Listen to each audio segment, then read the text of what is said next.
everyone, welcome back to my channel. Delighted that you are here. Today we're going to be looking at 10 things that I do to practice self-care.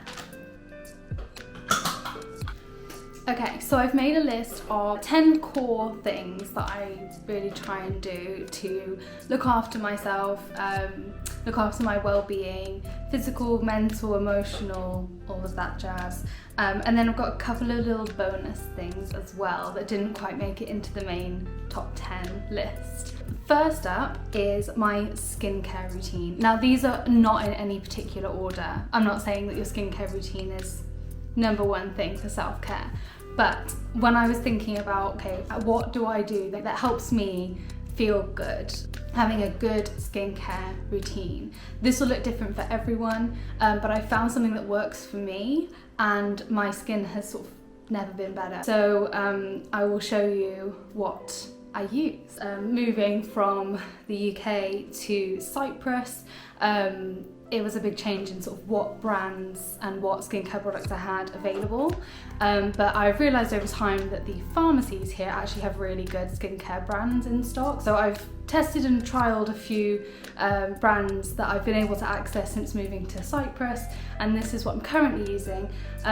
Just to preface this by saying it doesn't really matter what products I use. The point is that having a good skincare routine to make you feel like every morning and every evening you're doing something for yourself, make you feel like you're looking after yourself, is really, for me, really influential on just how I feel. So first of all, I use a La Roche-Posay Effaclar cleanser, and it's just done wonders. I feel like my skin is super clear. This is talking in the mornings when I wake up. I then will use this Elia toner. Then I go in with a serum, and I've been using this Ahava hyaluronic acid serum. It's lovely, really lovely, very hydrating. And then more recently started incorporating this Tan Luxe Super Glow serum. Again, is a hyaluronic serum, but it's a gradual self-tan one. And so I just use a couple of drops of this Tan Luxe Super Glow serum in with my regular serum in the mornings. Then finally in the mornings I then apply a very small amount of this Elia antioxidant hydrator moisturizing cream. So this Elia brand is not one that I'd seen in the UK anywhere, although they might be. I believe it might be a Greek brand. No, it's made in Cyprus, so that's nice. A little goes a very long way, so that's lasted me a really long time, that tiny little pot. I just scoop a tiny little bit and it literally just melts all over your skin. So that would be what I apply in the mornings, and then in the evenings I would then use just a micellar water to remove any makeup if I've put any on that day. I then use the same cleanser, the same toner. In the evenings I actually use this Elia, again same brand, Moisture Source face oil, and I use just a couple of drops of that in the evening as like my hydrator, and then just sleep in that. And then if I do a mask, this is my absolute favourite, so it's The Ordinary, and it's their salicylic acid 2% mask, and I just find that the sort of couple of days following when I use that mask, my skin is just so soft and just feels great. My pores look smaller and everything. So that's my skincare routine, and as I said, it doesn't matter what products you're using or what your routine looks like. The point is that for my self-care, that's one of the things that makes me feel really good. Okay, next up is my dental care routine. I've been really trying to be more conscious of it and invest in it a bit more. So part of that is being a hygienist and getting a deep clean. I just know that when I leave, I'm gonna feel really good about myself. I feel like it's a really good achievement to have like taken yourself to the dentist, had a good deep clean. I've been doing that over the last couple of years and have gotten some really lovely, really great recommendations from my dentist. I personally have my gums are slightly eroded, so they're really sensitive, and so she told me like why that might have happened and how to prevent the sensitivity. And so I've got a toothpaste that helps that. Flossing really helps that because it gets rid of all of the leftover bacteria from in between your teeth after you brush your teeth. I've started using an electric toothbrush just because it's a more efficient clean. And then she recently recommended me a mouthwash that is for like sensitive teeth. Having a really nice nighttime dental routine where there's a few steps to it, you can go to bed feeling like you're really looking after your teeth. That for me is one of the things that I do to take care of myself. Okay, next up is water. So recently bought this new bottle. It's not a Stanley cup. I'm not a aesthetic TikTok girly, I'm afraid, but it does the job. I got it from TK Maxx when I was last in England, and it holds 2.2 litres of water. I drink 2 of these a day. Since I've got this bottle, I now know that I drink 4 litres of water a day. I've always drunk a lot of water. I've always loved drinking a lot of water. We have this running joke in our household that if anything is ever wrong, I'm always just recommending you should just have a glass of water. Zach always says he could sort of break his leg and I'd be like, have you drunk enough water? Because I just drink a lot. Anyway, I get a bit smug about it, I'm not gonna lie. I think I am very hydrated, so just get yourself a nice water bottle that you can have on your desk when you're working or just with you, and you can sip away. Another thing that I do to take care of myself and would recommend highly to everyone else is to drink enough water. Next up is supplements. So this is something that I've only really in the last year paid attention to. I know that lots of people take a multivitamin, but recently I've been able to I've had the honour of working with my best friend who's a nutritionist to explore what my personal needs are, and we've got me onto some supplements that really help with my needs. I currently am taking chlorella, zinc, vitamin D, even though we live in a hot sunny country, and then a pro and prebiotic. So in the mornings, I have a certain order of doing things. First is to drink water before anything, as you might have guessed, then eating, then taking my supplements with my water, then I can have a coffee. So supplements come into my morning routine very nicely, and it's a nice way to feel like I'm really looking after my insides, and they just add to the nutrition point, which we will get onto. Okay, next up is actually sleep. So I'm calling this prioritizing sleep. Now, there's lots of little things that contribute to good quality and nicer quantity of sleep each night, and I am really proud of myself for putting sleep first. I read the book Why We Sleep by Matthew Walker, and it taught me so much about the importance of sleep and what happens when we're asleep and how vital it is for our general well-being, growth and development as humans. It also helped me to understand how I can get better quality sleep. So I'm not saying that my evening routine or my sleep routine is perfect by any means, but there are a few things I do that feel like I'm prioritizing sleep. So first of all, most importantly, is that I have a bedtime. My goal is to be in bed by 10. Sometimes I'll go upstairs, do my nighttime routine, and I'll end up actually getting into bed at about 10:30. And then my alarm goes off at 7 a.m. So what I've realised is that only contributes to my good quality sleep if it's consistent. So I have every night, every week, day night anyway, try and go up to bed at 10. Really hate it if I'm not asleep by 11, and then my alarm goes off at 7. So that's the scheduling part of sleep that I feel contributes to my quality and quantity of sleep. I also have a bedtime routine. So I said about my skincare routine and about my dental care routine that contribute to this evening wind down routine. But another part of it is actually when I get into bed, I have a salt lamp, which just creates a really nice atmosphere. Like the light it emits is just really cozy. So I have that to like wind down, have a nice dim light to get my brain ready to go to sleep. Another part of it is I have some sprays. So I actually bought Zach the This Works Deep Sleep Duo, where it's got a pillow spray and then like a little roll on, and it's like lavender scented, but I use it all the time, so that ended up being a gift for us. So I do a little spritz of that. So I also have a face spray that was actually kindly gifted to me by my sister-in-law. Thanks, Star. It's the Nachi one, and elderflower, Nachi and elderflower, and I just love the way it smells, and it's become a bit of a sleep association thing for me, because it's not like a nighttime thing, like spraying your face with a face spray, but for me personally, I've just had this thing that's associated with like winding down, getting ready to go to sleep. So that's part of it. I do have an oil diffuser by my bed as well, so if I'm feeling particularly like I want to have like a nice luxury bedtime, I might put some lavender oil in my oil diffuser and have that on for an hour or so whilst I drift off. And finally, I also have a cuticle oil for my nails next to my bed, so that's become a little sort of nighttime luxury as well, where I will just put a little bit of cuticle oil on. I'm all about hydration over here. So there's a few things that I do to sort of get my brain and myself just ready to go to sleep. The last thing is that I have a habit, like a lot of people do, of getting into bed and just reaching for my phone.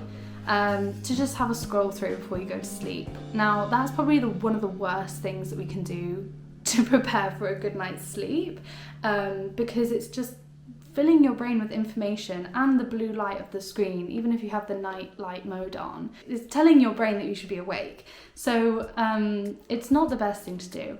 But what I've done is sort of hacked that habit a bit, and instead of just reaching for my phone and scrolling through social media, I let myself do that natural instinct thing, but what I do is I then go to YouTube and watch an ASMR video. It's kind of like my way of doing a meditation, in the same way that you might go to the Headspace app and put a sleepscape on, just to listen to something to sort of wind down, and it really makes your brain shut down, ready to go to sleep. So I find that certain ASMR videos do that for me as well. I'll link a channel that I really like in the box below. The channel is called Whispering Willow, and part of it is like a meditation. Like she'll tell you to close your eyes, she'll do like a little body scan thing, and it just makes me drift off like within the first 5-10 minutes. So I still do that habit, like reaching for my phone when I get into bed, but actually I'm watching something that is telling me to close my eyes and helping me really relax. So I'm just sharing that little hack with you. If you have that habit and you're struggling to break it, just don't go on your social media apps, go to YouTube and watch some ASMR. It's great. Okay, next up is journaling. For me, writing things down is a really healthy way for me to process what I'm thinking and how I'm feeling. Some days I will write down just some affirmations, like in the morning if I'm feeling I need just a bit of a oomph, I might write down something like, today will be a good day, I accept all the good things that are coming my way, just some nice affirmations to get me in a good headspace, and I'll just write them down. I feel like it's more powerful for me to put it in a journal than just to think about it.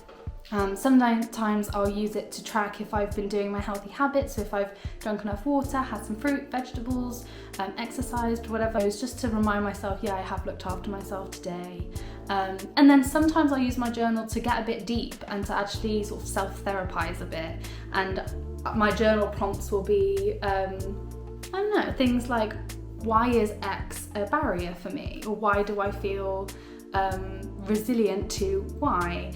And it just helps me explore things, and getting it out on paper is just a really nice way, because then I can read it back and go, oh, okay, yeah, I realise that is maybe why I'm feeling that way, etc, etc. So journaling is really, really powerful for me, and I don't use it in a strict way each day. I just have a lined paper, essentially, a space where I can write down anything I'm thinking and feeling or feel like I need. I even write my to-do list and my shopping lists in there. So that's something that helps me process how I'm feeling and what I'm thinking, and is a huge thing for self-care for me. So journaling has actually been life-changing for me at one point in my life. I was in a situation that was just very, very stressful. I was in a previous relationship that was not going well at all, and it was coming to its end, but I needed to decide that it was coming to its end and let us both go, essentially.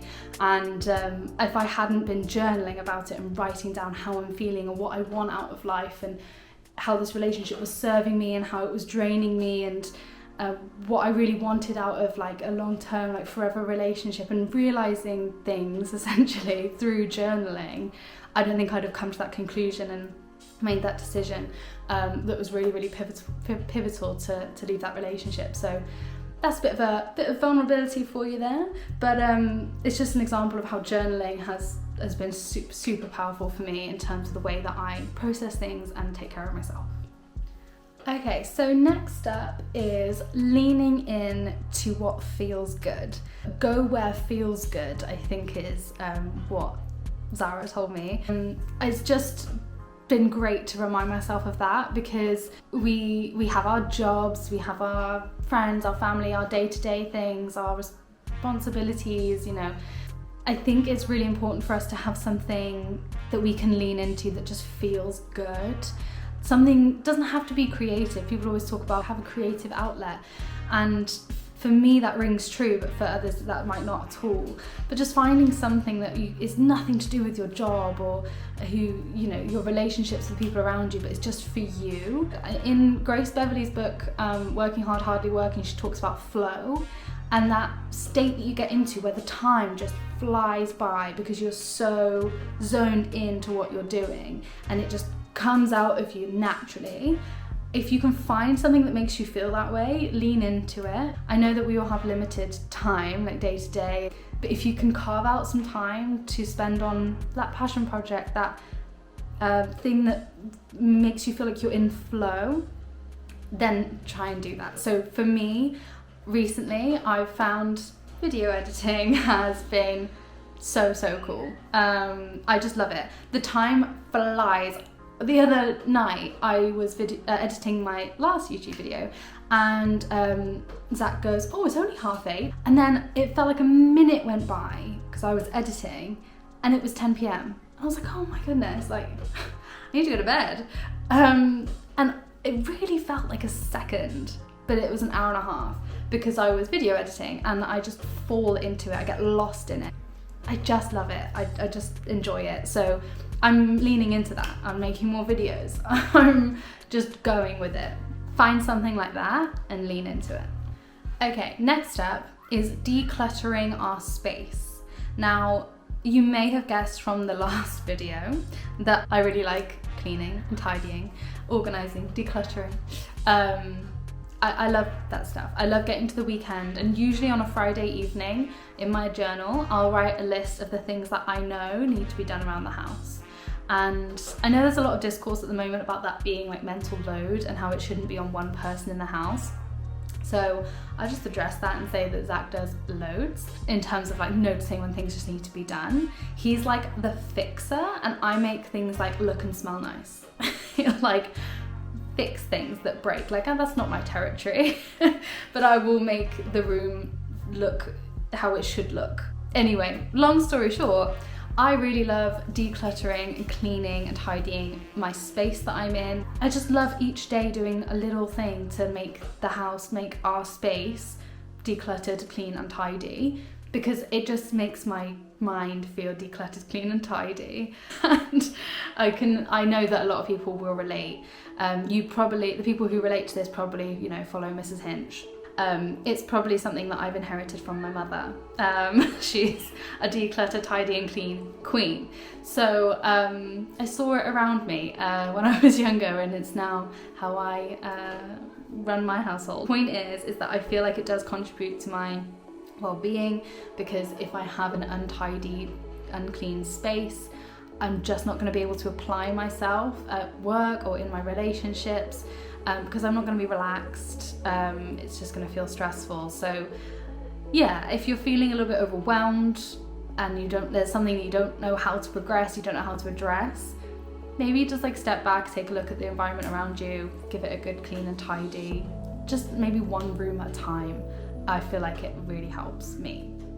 Okay, we only have 2 left of the official top 10 tips for self-care list, and then we're on to our bonus points. So number 9 is intuitive movement. I could make a whole video about my experience with exercise, movement, calories, gym, but I'm not going to get into it today. I'm just going to say that right now, one of the ways that I take care of myself is to move my body physically, use my muscles, use my mobility, use my cardio fitness, but in an intuitive way. So it might be that I really want to play a game of squash, which I do tomorrow actually, and most weekends we've been going to play a game of squash. I might wake up one morning and go, oh, I really want to go for a run. Just that feeling, that like adrenaline, that exhaustion that you get at the end of a run is great sometimes. Some days it's the last thing I want to do and I'm not going to force myself to do it. And some days all I want to do is stretch. Maybe do like 10 minutes of Pilates and like a dynamic stretch just to feel like I've moved. You know, maybe it's really just a walk along the beach, get outside. Yes, I do try and keep on top of my strength and fitness and making sure that I am moving each week as like a discipline thing to keep healthy, but I'm doing it in an intuitive way, and that for me it just feels so right. So reminding myself to move but doing what feels good. Yeah, I just say that movement but intuitive. Right, as I was writing this list and I thought, Zach, what do I do to look after myself? And he was like, nutrition. He was like, food. It's like the core of most things. I said, well, sleep is the core, but yeah, you're right. It's a pillar of health is food and nutrition. So I'm going to include it. I do prioritize eating a diverse range of foods, which if you've known me for like my whole life or long enough, this is like a huge thing. Because again, I could go into that in a whole nother video about restriction and dieting and binging and fad diets and no carb this but I won't go into that. I'll just say that I am prioritizing nutrition, primarily thinking about gut health, primarily thinking about eating lots of plants. Yeah, so prioritizing nutrition in whatever way that looks for you. I'm not in the business of saying like what is right or wrong. In whatever way works best for you, thinking about listening to your body. And I'm actually using these things as affirmations. I will say this because saying things like, I prioritize nutrition, for me is an affirmation, because I don't every single mealtime. I don't every single day. It's difficult. It's difficult to prioritize yourself and listen to your body and fuel it with what it really needs and understanding what it needs. Like, that's a journey, and I'm on that journey, let me tell you. So I say I prioritize nutrition as an affirmation, as a goal, and also I make sure that when we plan meals through the whole week that are balanced, have protein, carbs and fats and vegetables, and have a different range of them. We have potatoes, rice, pasta, noodles, wraps, quinoa, bulgur wheat. We have all these different carbs throughout the week because it's really important to have a diverse range of foods. And we always make enough, not just for dinner, but also for lunch the next day. So there's 2 of us in our household, and so we make 4 portions every evening.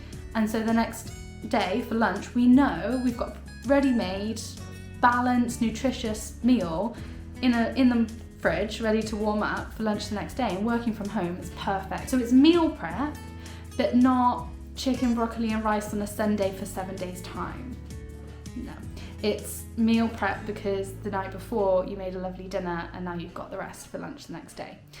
Meal planning, diversity of foods, meal prep, lunch the next day, and prioritizing what is important for you. I prioritize nutrition. Right, time for the bonus ones. The first bonus self-care tip is put a time limit on your social media apps. Now, I'm not trying to tell you what to do or not to do, so that sounds a bit harsh, but I have a time limit on my social media apps. Twitter and Instagram and Facebook in particular, I have a 15-minute time limit on each of those apps. So what that means is that if I'm on Instagram just scrolling through reels, they're super engaging, they're super funny. Like cat stuff comes up, comedy stuff comes up, like cleaning tips comes up, and I'm like, I'm loving this. But 15 minutes in, my phone goes white and I get a little notification that says time limit is up. And I have options. I can either ask for 1 more minute, I can ask for 5 more minutes, and then I can also unlock it for the whole day. Like if it's a Saturday and I'm like, I don't really care about going into a black hole watching Instagram reels today, like whatever. I actually kind of want to dissociate a little bit. Like if I'm in that zone, then I can just ignore it for the day. But if I was just in the middle of watching something and I just want to know how it finished, I can do 1 more minute. Or if I'm, you know, just relaxing and I just want a little bit more time on it, looking at Instagram, scrolling through, I can put 15 more minutes please, or 5 more minutes please, or whatever it is. And it will remind me in the next 5 minutes. It's just that like wake up call, like, oh, snap out of it, you're scrolling, you're in a doom scroll, you're going into a black hole of social media. And it's just a reminder for me, I'm in such a bad mood after a long period of just scrolling on social media. I know that about myself. I don't know why, I just get really like snappy, really grouchy if I scroll on social media for like more than half an hour in one stint.